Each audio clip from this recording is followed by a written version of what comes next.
and Ocado and Waitrose. And so, like today, what's your day look like today in terms of food then? That's a good question. Yeah, because for me, straight away on that before you answer, for me, I wake up 4 Weetabix in milk, so that's me screwed straight away. I fucked it at the first hurdle. Yeah, but you know what? It's one tiny change for you. All you need to do is get almond milk. And almond milk, right, has higher protein. It's got more calcium. It's fortified with B12, so you're getting more vitamins. It tastes great, and actually... Does that still have Weetabix? Yeah, you can still have Weetabix, yeah. Okay. So that's the thing what a lot of people say, isn't it? That, like, how am I going to get my protein? Yeah.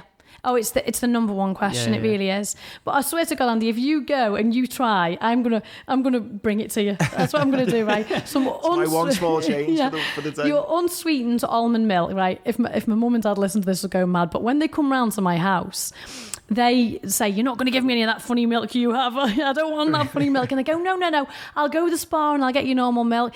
And to this day, I've never put normal milk in the tea and coffee. They get almond milk every time, and they do not notice the difference. You cannot taste the difference at all. If you go for the sweetened version, yes, you're going to notice the difference. So that's you. You can literally just switch over to unsweetened almond milk, and it is exactly the same.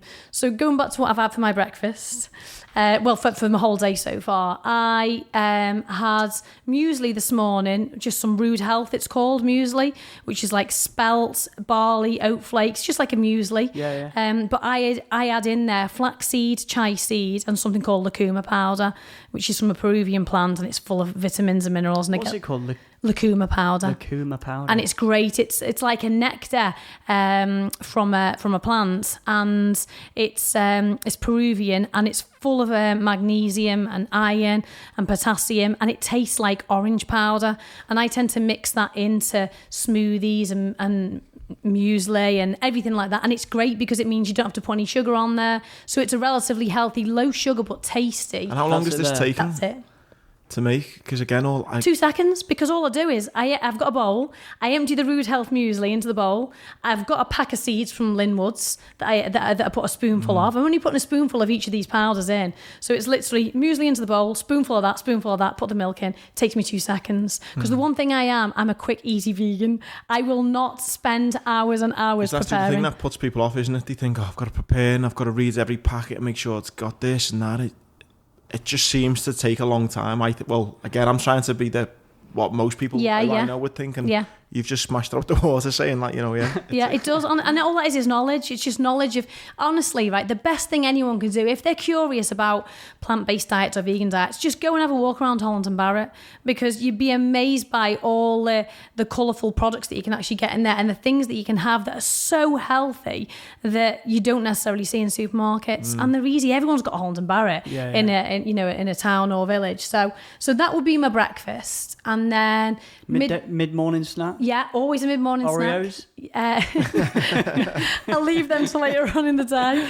So I normally have mid-morning snacks, some rice cakes with peanut butter. I'm obsessed with peanut butter. A lot of protein in that though, isn't there? Yeah, totally. Or I'll have apple with peanut butter. And then lunchtime comes and I will either make myself, I'll get all salad components in. So there's always enough stuff in my fridge to make a big salad. I'll either make myself a salad, which will have things like tofu, cashew nuts, beetroots, lettuce, spinach, tomatoes, mixed peppers, seitan, put it all in, and I can get 25 to 30 grams of protein out of a salad. And people are amazed by it, like, what? Out of a vegan salad? It's not possible. And it is, and it's dead easy. If I'm not having salad, I might have soup, or I might make myself a vegan curry with some cashews and tofu and butternut squash, etc.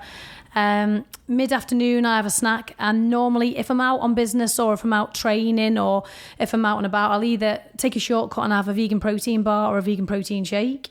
If I'm at home, then I'll have something a little bit more healthier. So I'll have Alpro do a really good high protein yogurt called Go Protein, and there's about 8 grams of plant protein in that. It's only a small yogurt, and then I'll probably throw some nuts in there as well. And then... Can I just ask, what do you do when you're on holiday? It depends where I'm going, right? If I go to America, there is not a problem at all. America is Whole brilliant. Foods, all that. Yeah, absolutely brilliant. One of the best places I've been to in America, believe it or not, and you wouldn't believe it because it's the steak eating capital of the world, was Vegas. Because really? Yeah, unbelievable, because the hotel that I was staying in, the gent that constructed the hotel, he married a vegan, And his vegan wife said, I need restaurants to eat in. Away with him, yeah. So he made his 36 restaurants in his casino, in his hotel, in the Wynn Hotel it was. Stayed at the Wynn. Yeah. So you won't know this, but when you go into the Wynn, you can ask for a vegan menu, and they will bring out a special vegan menu from behind the desk, and you can have vegan starters, mains, and desserts. So I've got to be honest, that was one of the easiest places to go to and to be vegan. And LA was the same. I can imagine LA is unbelievable. Dead easy. Yeah.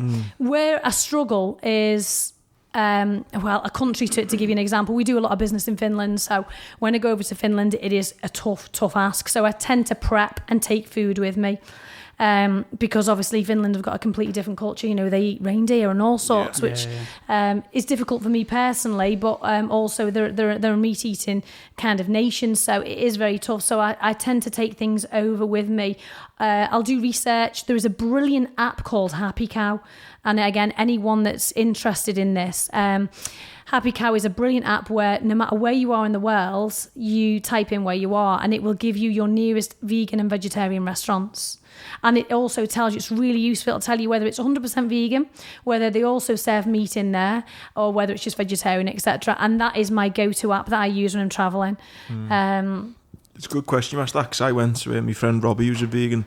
We went to Prague, a few lads, and I swear to God, he just never ate for 3 days. Oh, bless him. It was just a diet of beer and just, because again, it was one of those things, just a kind of 2 or 3 nights, lads' weekend away, and he was just couldn't find anything to eat. It is tough. Well, I've just come back from Romania, so I did the European Championships out there, and Romania is probably one of the biggest meat-eating sort of cultures you'll ever come across, and I was really worried, so my suitcase was full of products.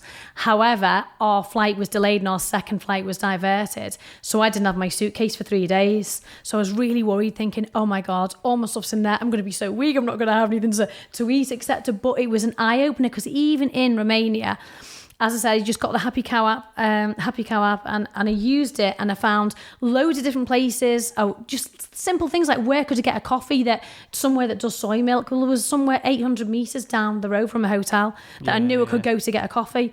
400 meters the other direction, they could do me some rice, some peppers, some nuts, whatever it may be, and quite nutritious meals. Really good nutritious meals. So it's about just knowing.